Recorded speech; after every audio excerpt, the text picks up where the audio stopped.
From Southern California, this is The Circle of Insight, a show about everything in psychology. Hear the latest in news and views on psychology. Our motto is simple: wherever there is psychology involved, we are there. And now, here's your host of The Circle of Insight, Carlos Vasquez. From wherever you are around the world, welcome and thank you for joining us. Today we're going to be exploring morality. Well, can science really give us the truth about morality? Does it have any play at all in morality? We're going to find out with Michael Shermer, who wrote a fabulous book called The Moral Arc. Michael Shermer is the author of Why People Believe Weird Things, The Believing Brain, which is one of my favorites, and 8 other books on the evolution of human beliefs and behaviors. He is the founding publisher of Skeptic magazine, the editor of Skeptic.com, a monthly columnist for Scientific American, and a presidential fellow at Chapman University. Let's welcome Mr. Michael Shermer to the show. Welcome to the Circle, Michael. Thank you. Thanks for having me. This is a great book. I just literally finished reading it a couple of days ago. I've read all your books. The Believing Brain, like I said, is one of my favorites. I've read it twice already. But right off the get-go is, why did you write this book? What inspired you to write The Moral Arc? Well, in part, it's an extension of The Believing Brain. I talked toward the end of that book about politics and economics and the power of belief in those areas.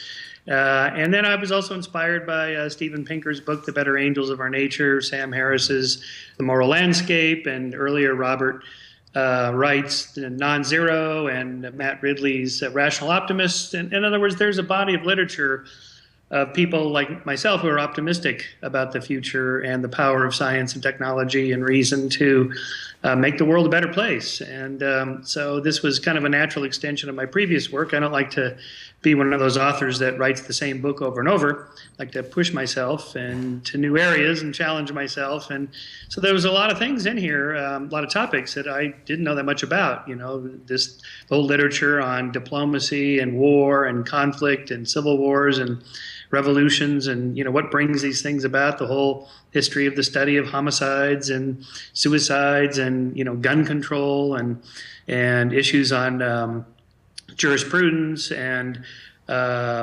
justice, criminal justice, civil justice, restorative justice, retributive justice. These are things I knew virtually nothing about. So I really had to, as a social scientist, expand my horizons into these new areas. That must be the fun part of it. Well, if you're going to write a book and spend a lot of time on it, it helps to enjoy it. Yeah, I guess so. So I guess right off the top, what is the moral arc? What does that mean? Well, of course, the title comes from Martin Luther King's famous "How Long, Not Long" speech, because the arc of the moral universe bends towards justice, which he said at the end of his march from Selma to Montgomery, now immortalized in a film, although they didn't use that speech because they couldn't get the rights to it for the film. But in any case, he took that phrase from a 19th century Unitarian abolitionist preacher named Theodore Parker, who said, "Of the moral universe, my eye reaches but little ways. I cannot calculate the curve, but what I can divine by conscience is that it bends towards justice." So basically, instead of divining it by conscience, I'm using data and science to show that, in fact, in pretty much every area of life, things have never been so good. I argue that we are living in the most moral time in our species' history. I'm not claiming that it's perfect or it's great. I'm just saying it's better than it used to be, and for very good reasons that we can document. There's certain things we've done over the past couple centuries that work better than other things. So in terms of what I do, looking at science and the study of science and the history of science, there's certain things that we've done since the Enlightenment that work better than other things. There's been a series of experiments, social experiments, political experiments, economic experiments, social experiments, and you can run those experiments. We're not literally running them like in a lab, but we're using what's called a comparative method, where you compare this country to that country, or this set of laws to that set of laws, or this style of government to that style of government. So, for example, in the moral arc, I contrast probably the most dramatic contrast you can make between North and South Korea. Between a democracy and a dictatorship, and you can see the difference from space. North Korea is dark. There's almost no city lights at all. South Korea is alive with lights, and that's symbolic of their culture. One is alive and rich and growing, the other one is dead, and so that's the kind of thing you can say, which I do, that not only can we document that there are these differences, but that we ought to then apply those cause and effect relationships to make the world a better place, to bend the arc even more. So the spread of democracy, for example, is a good idea. This, giving people the right to vote and participate politically in their country is a good idea if you can do it. And so I document that. That's the fabulous thing about your book, and it probably drives you bananas just like it does me. With the availability bias, you always see the news, and the world looks like it's going to hell in a handbasket in about 5 minutes. But when you point out the world's a lot more moral than it is, and I think Pinker did the same thing in a sense in his book, we have a lot less murders now than we did several centuries ago. So let's get into this a little bit. One of the chapters you talked about the relationship between morality and war and deterrence. What were you trying to get across in that chapter?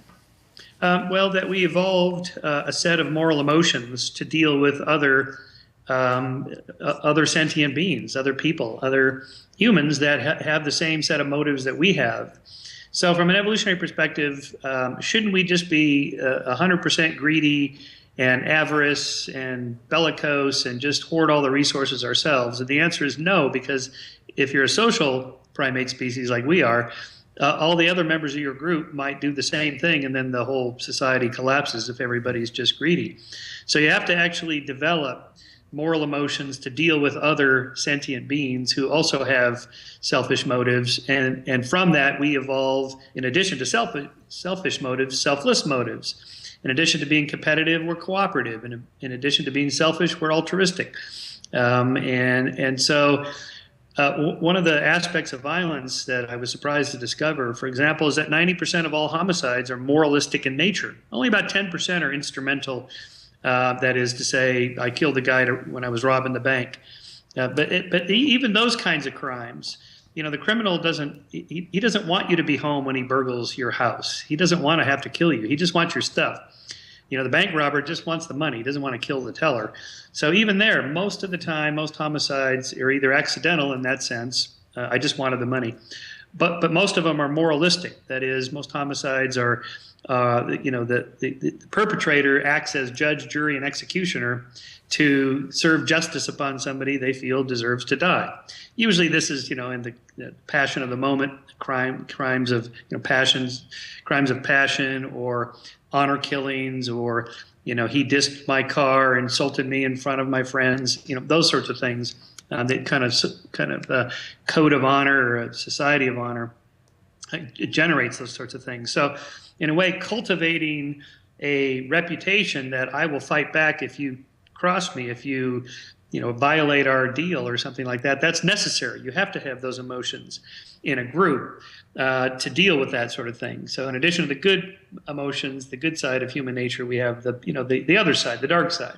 That's there for a good reason, but that then gets hijacked by certain circumstances that leads to increases in crime and war and things like that. So what's been happening ever since the Enlightenment is that societies have been tinkering with social, political, and economic systems to try to incentivize good behavior. For example, tax breaks for donations to nonprofit organizations, disaster relief or adopt a child or whatever. By helping other people, you get incentivized to do that with a tax break. That's the government's way of saying, we think you should be good over in this area here.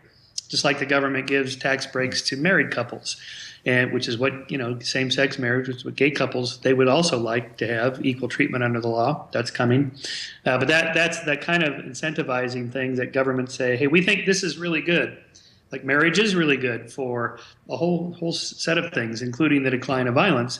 One of the things that marriage does is it takes young men off the street and they stay home with their wives rather than running around with their buddies, getting into bar fights and things like that. So what I'm saying is that the whole point of the social experiment is to bring out the best side of human nature and to keep in check the dark side. Excellent.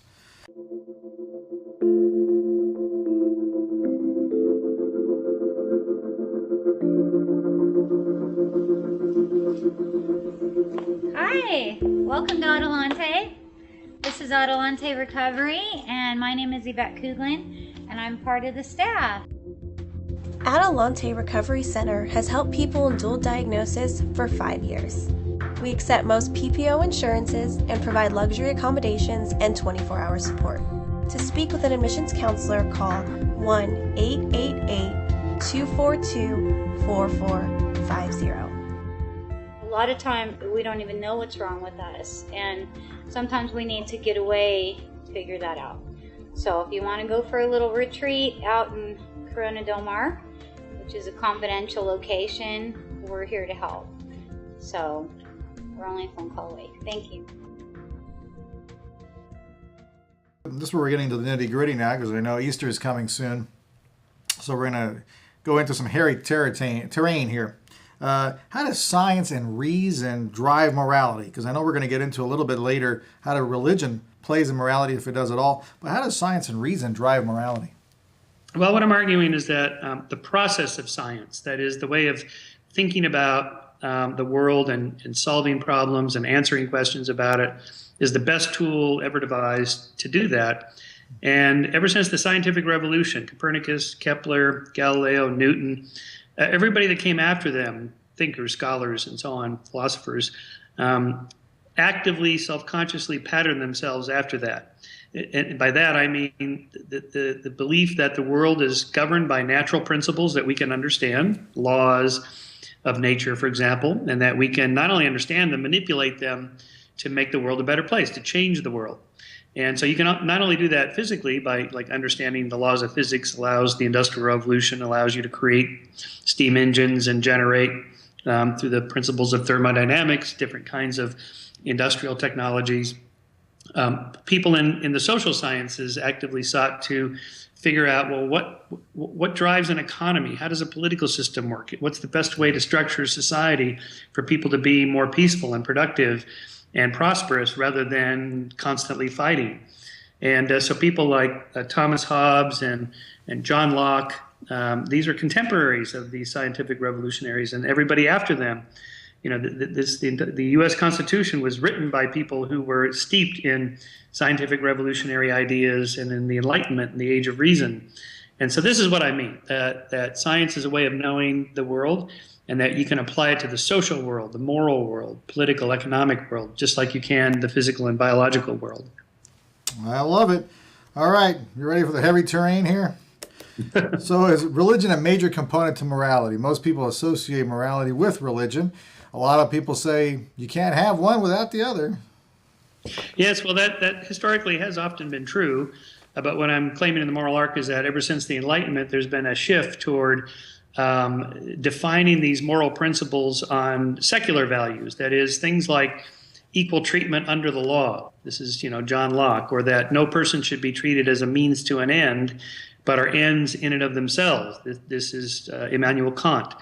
And principles like that were written down into the U.S. Constitution, Bill of Rights, and so on. These are, it doesn't matter what your religion is, or even if you're not religious at all, we feel that we've discovered these certain principles about human nature, and that as a human, born human, you have a natural right to those things, the freedom of speech, the freedom of expression, the freedom of religious practice, the freedom of assembly and protest, and all the other freedoms that are enshrined in the Bill of Rights. The whole point of those is that you get those by virtue of being human, regardless of your religion. That was a new idea. And who knew if it would work or not, but it did work. And the more that spreads, the better it is. So it's not that religious people are more or less moral. I'm not even talking about that. I'm just talking about where these ideas came from that we value today. Now, what happens is that religious people take the ideas that they've grown up with and they've inculcated into their thinking, like all people should be treated equally under the law, and then they scour through the Bible or whatever your holy book is and go, look, there's a passage there that kind of resembles that idea of, people are equal and should be treated equally under the law. When in Rome, do as the Romans do, or, that sort of thing. Or, Moses talking about treating the Egyptians fairly because you were once a stranger in a strange land. That's where that passage comes from. Okay, that sounds good, but those kinds of passages are scattered amongst some pretty ghastly, immoral commands that nobody would obey today. Slavery and stoning to death, disobedient children, things like that. We've moved beyond that, and so to the extent that religious people have inculcated Enlightenment thinking. They are children of the Enlightenment, like we all are, and are able to rationalize that through their religion. Okay, that's fine. Whatever it takes to get people to be, better is okay with me. But what I'm trying to do in the moral arc is say, let's be honest about this. Those ideas didn't come from the Bible. Those ideas came from Enlightenment philosophers who we would call scientists. They were natural philosophers inspired by the scientific revolution. That's a heck of an answer. Last two questions we have here, a few minutes left. Do we need a God to have morality? You kind of answered it already there. But some people wonder, well, we can't go on without having God. Even though science can prove it, we still need the ultimate arbitrator to decide everything. Is that really necessary? Well, I don't think so. Since the end of World War II, for example, European countries have become far less religious than America is. And yet they still hold moral values. They still have healthy societies, happy citizens, and so on. But this is not to say that there are no moral principles, or that all principles are relative, or that people should do whatever they feel like if there's no God. No, that there are enshrined in our laws and our legal system moral principles that are there for a good reason. They really work. They work to make society more harmonious. They work to make people behave better. And so whatever the source, it's good that we have those. But what I'm saying is that the source over the last couple centuries has been grounded more and more in the discovery of secular values, values that, by secular I mean just not religious. These are not necessarily atheistic values. Atheism isn't even a belief system. It's just no belief in God. What I mean is secular values, values grounded in natural rights theory, for example. That's one of the reasons I love having skeptics on the show. I mean, that's one of the questions we're going to ask you at the end. We have a fastball question. It's always a tricky question, but we'll get to that later. I always love it because you guys do a lot of the new skeptics, it seems like. We've had Karen Stoles now on here and others, and Jamie Ian Swiss. And there's always now they're trying to get this, we're not bashing. We're just trying to show you a different way of looking. And I like that concept. Here's the last question before the fastball question that I'm sure you've heard a million times, but isn't morality relative? What's moral to me may not be moral to you. Well, the way to think about this is like language. We're all born with the capacity to learn a language. Which language you learn depends on where in the world you happen to have been born and grown up. And in that sense, we're all born with the capacity to have moral principles and moral values and moral emotions. And of course, culture tweaks them and tells you, what you should feel guilty about this, or you should feel good about that. So there's of course much cultural variation about the very specific things that culture emphasizes. But below that surface, there are deeper, universal principles universal emotions that are common to all of humanity. And those I outline in the book from anthropologists who have discovered these universal principles. Truth-telling, for example, in all societies everywhere, the idea of tolerating too much deceit in social relations, too much free riding, too many violations of social contracts and relationships causes a breakdown in the group. It just doesn't function very well. And so all societies have rules about that. Like you can't cheat, you can't take more than your fair share, you can't, do this, you can't do that. The reason they have those is because it works better if people don't do that. And so anyway, those are part of our human nature. That is, as I like to say, that the constitutions of civilizations and societies and nations should be grounded in the constitution of human nature. I like that. I like that very much. All right, you ready for your fastball question? Okay, I'm ready. All right, now the name Skeptic. Should we change it? Something like optimistic skeptic? Would you change it? Of course, I have a magazine called Skeptic, so I prefer that word. But in general, I try to avoid the labels in any case, because the problem with labels like skeptic, atheist, or libertarian, or feminist, or any of these labels, left, right, liberal, conservative, people have a whole suite of ideas in their head of what that word means, and then they apply it to you, even though it may not apply to you. So I prefer to just say, let's just talk about issues in and of themselves. He hits that out of the ballpark. Once again, thank you so much, Michael Shermer, for being on The Circle. Here's the book, everybody, The Moral Arc. and you want to visit Dr. Michael Shermer's sites, he's got the publisher of Skeptic magazine, the editor of skeptic.com, and he also writes a monthly column for Scientific American.